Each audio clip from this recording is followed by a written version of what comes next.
Letter B, CSIP. The committee has been meeting since March to develop a new comprehensive school improvement plan for the district. They have completed their work, and we are now presenting the document for approval. I know many folks from the community took part of this, and Ken, the Seagard, is here to tell us about it. Welcome. Well, thank you. Good evening, everyone. And all I can say is, wow. You know, that's the part that makes school board meetings fun for me, is getting to see all that those great accomplishments. And Kelly, if you put in for an artificial knee, I will understand. Watching you go up and down, I was hurting for you. So, well, it's you know, it feels a little bit. It's graduation season, and it feels a little like graduation here because we had a very hardworking committee that put in the effort, put in the time, and really, I think, came together to create a plan that has a lot of vision to it. We have some things that will continue because they're going well. We have some things that are a reach. And that's always a comfort to someone in my position, because you never want to have to push. You'd rather kind of tug the reins if you have to. And we never had to. We just kind of watched and observed, and everybody brought their best ideas. Just as a reminder about the process that we went through, the district did a wonderful job of putting together a committee that consisted of staff members, leadership, and mostly community members from all walks of life: business, parents, former parents, non-parents. And they had the chance to speak up and say, this is the subcommittee I would like to work on. And whenever you give someone the opportunity to do that and they send in their responses, you keep your fingers crossed that everybody doesn't want to work on the student performance committee and nobody wants to work on the governance committee. And it actually worked out really well. We had a nice distribution. We had a minimum of 5 people on each committee, and in some committees we had 7. And it was a nice mix, too, which was really encouraging. We had staff folks there who could be the subject matter experts. If someone in the committee said, I have this idea, will this work, or does this fit in with the way the district operates or should operate, we had a subject matter expert right there as part of the subcommittee who could say, well, here's how it's worked in the past, or here's the process we would go through. So that helped to stimulate, I think, a greater, kind of a broader look at what could be in the 5 areas that are part of the CSIP. And that was exciting to us. We really did just stand back. Once they understood the assignment, we really did just stand back. First meeting was introductory. Second meeting, their task was to come back with a series of strategies. And each subcommittee had to come up with strategies, and they presented their strategies. And the other subcommittees got to critique and offer suggestions. Those critiques were fed back to the subcommittees, who tweaked as they saw necessary. The third meeting, they came and they presented their tactics under each strategy, and the same process again. The subcommittees had the chance to review them, offer comments, and then we put it to the test. About 2 weeks ago, we put it to the test with focus groups of business leaders who were not involved. Business leaders, parents and staff, and just citizens, just garden variety citizens, and said, all right, you've not been part of this process. We want you to take a candid look at what we have created, what the committee has created. And we focused on strategies. We didn't get down in the weeds in terms of tactics. And I will tell you that you always go into a process like that with just a little trepidation, because theoretically we could come away with a whole different list of ideas. But what was encouraging to me is that we were on target. We, by we, I mean the committee. We were just the band leader.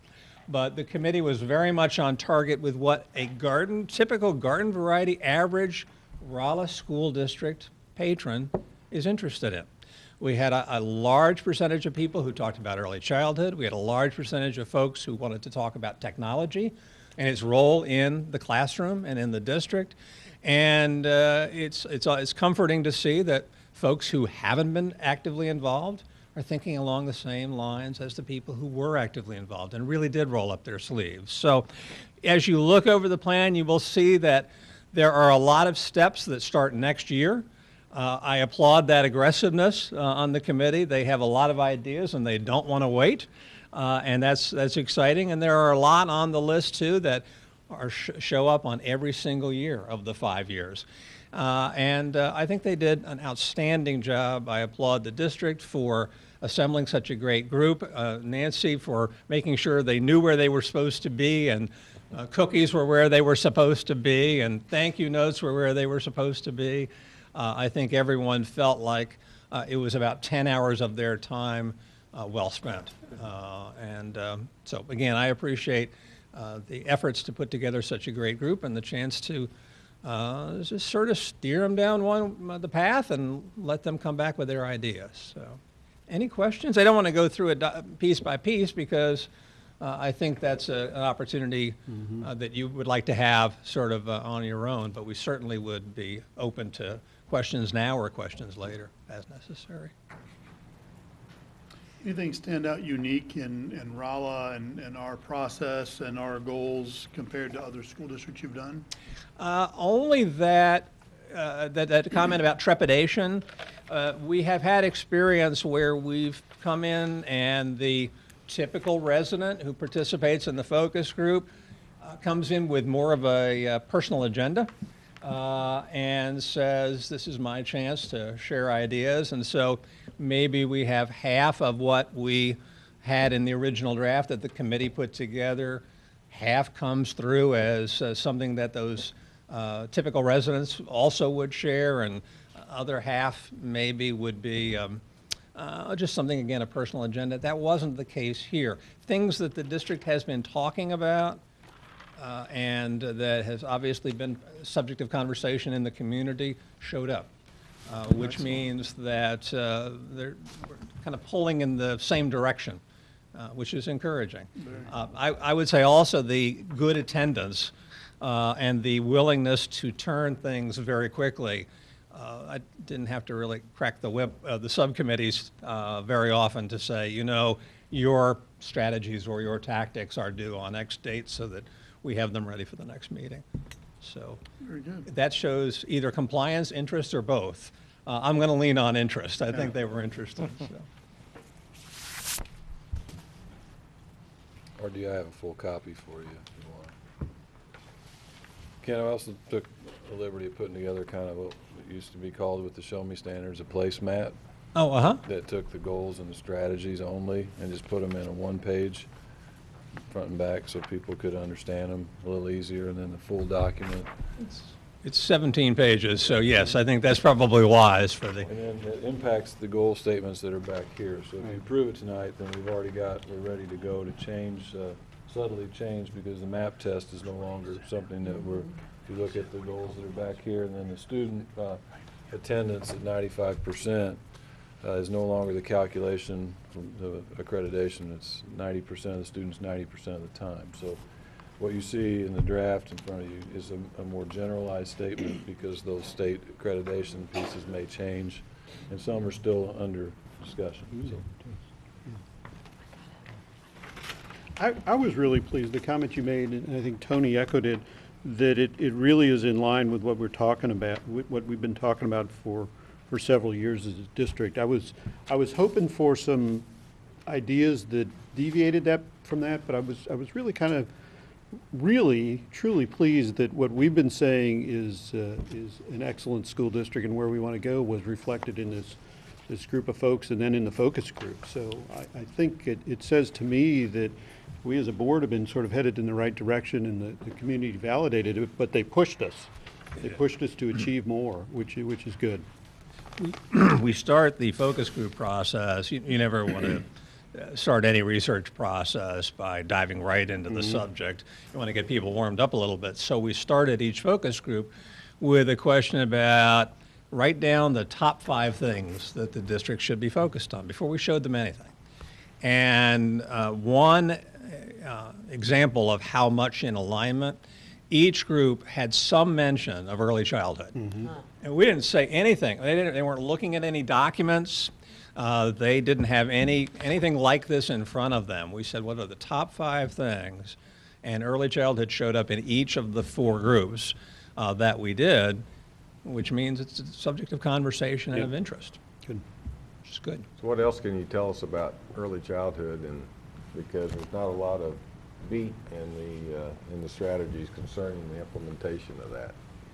What else can, Can you say about the discussions and the consensus in that in the group? we didn't get down to the point of should we go down path A or path B. They weren't terribly comfortable with that.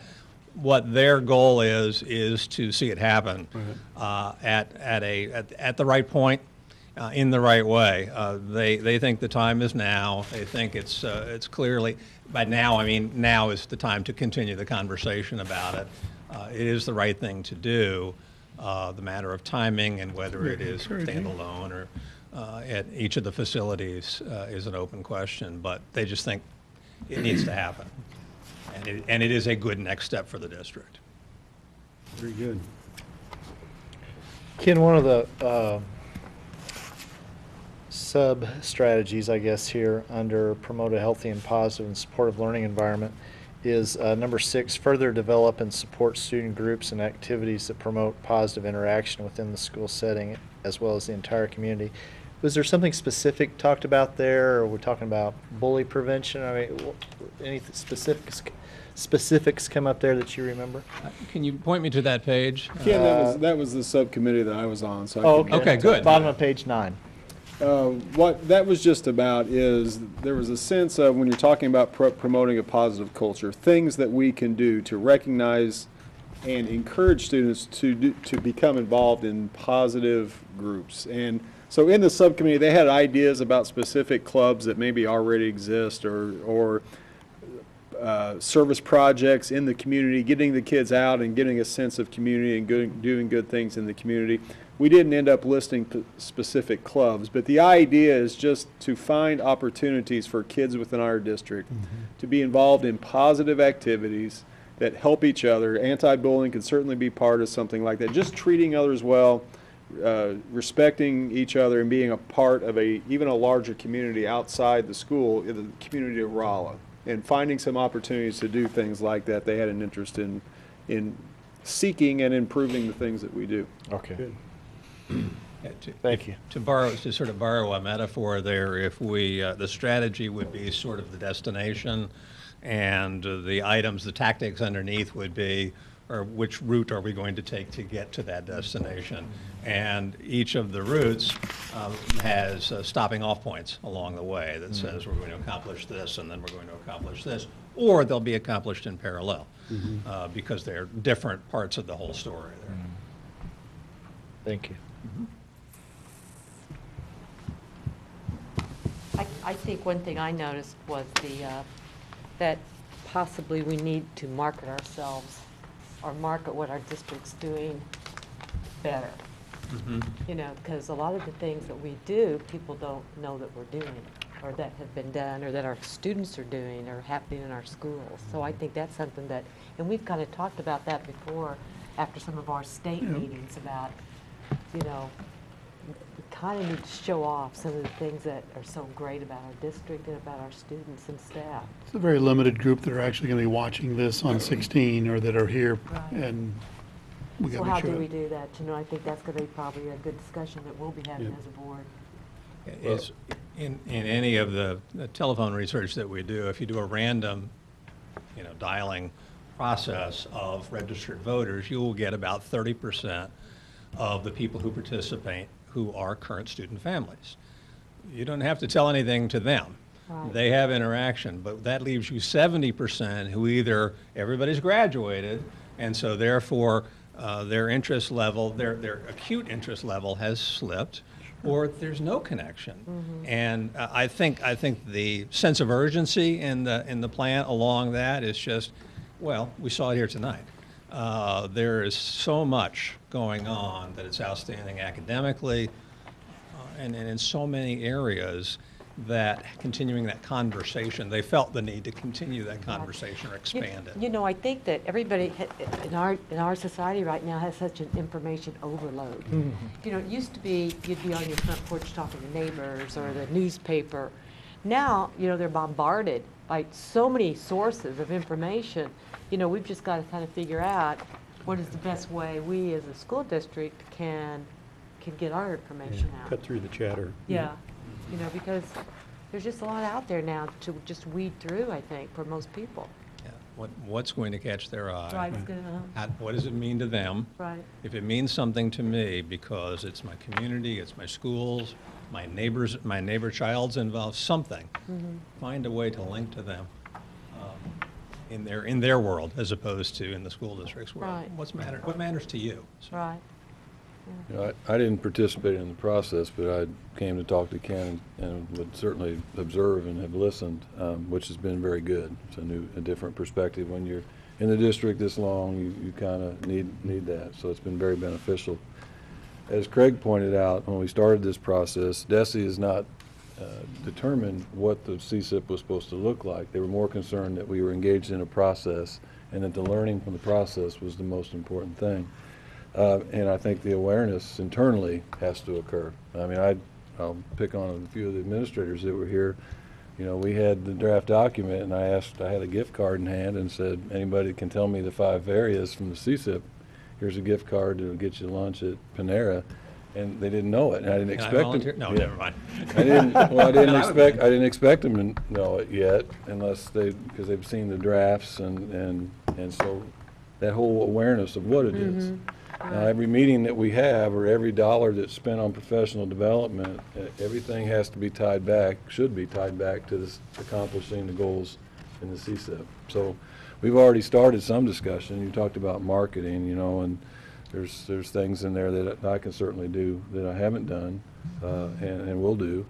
But just as for example, we talked about a district app where a lot of things can be accessed. You talked about ease of information and speed. We're starting that investigation ahead of what, full approval of this, but things like that we can tap into areas that we haven't before. Right. But I too was pleased to see early childhood there, and those lingering things from our past CSIP that we've not accomplished. They talk about revamping the 10-year facility plan in here. It's going to be done in 2017. The information that's out in front of our community, our staff has been exposed to. I think I was glad to see that we're on a track. What those become, is what we're going to have to flesh out between now and next fall, and then by January, if we're going to take an issue to the voters, the first step was to get this done, and the second step is to make sure everyone in the community continues to know what those goals are, Right. so that provides the justification for what we're doing. It's not our idea, it's that we Right. reached out, because the last Patron Insight survey that occurred, we had a community involvement in the decision-making, got a 3.72, which was below the 3.80. So that's why we're doing An area this. to work on, yep. So this is the first step to try to make that happen. So Very good. Good. This is a big job. Yep, good stuff, Thank thank you. Yeah. Thank you for the opportunity. Thank you for the hard work of getting the folks together and picking folks who brought a lot to the table in terms of openness, interest, and a willingness to work hard. So, Great. thank you. Thank Mr. you. President, if Thank you'll you. entertain a motion, I'll make that. I will we entertain a approve motion. The CSIP plan as presented and developed by the citizens of Rolla. Thank you, Keith. I'll second that. Thank you, Jim. All those in favor, motion made by Keith, please say so by saying aye. Aye. Opposed? Very good. Thank you. Thank you very Sure. much. Thank you. Dr. Zellis, what plans do we have to thank the folks that worked on this for us? Well, I plan to send, now that's approved, tomorrow I'll start the emails with these plans and the placemat, including everyone that participated in the process, so they have it in front of them. As far as anything formal, like trying to bring people back together, I haven't thought I that was far. just thinking I just want to get this in their A nice letter hands. from the board would be. Yeah. Yeah, I want to get this in their hands, You don't and have 35 Panera cards? no. I'm not doing that again, 'cause I know, I heard that some of them got them pinned up next to their computer now, so. In case you call. How was lunch, by the way? I have $4.85 left on my $20 gift card. Would it be an idea to have them come and invite them to a meeting and just, Well, there's a couple things I'd want to do, particularly with the parent group, to do another evening meeting, and actually, I'd like to show each one of those groups our early childhood presentation. We didn't do any of that. right? And so I'd like to do that. We're still working on the video. It's almost done from what I understand from Will Bryan. So once that's done, we present that to the group, then we get that information out on the web, so the video and then the electronic survey is available during the summer. We can come back with more data as we move forward. Because we'll have to declare by January if we're going to do something for an April election, just as a timeline. You asked when we started the CSIP, when is that going to be done, and what's our plans working back from April of 2015. Of course, our group tonight that's presenting on our internal programs on early childhood will kind of tie up what our current efforts are, and then it's form the staff and form the community, and we'll see ahead. But I do need, we will get a letter together and formally thank the members of the community. It'd be nice, I think, if we all signed it. People put in a lot of work on their own. So we'll do that.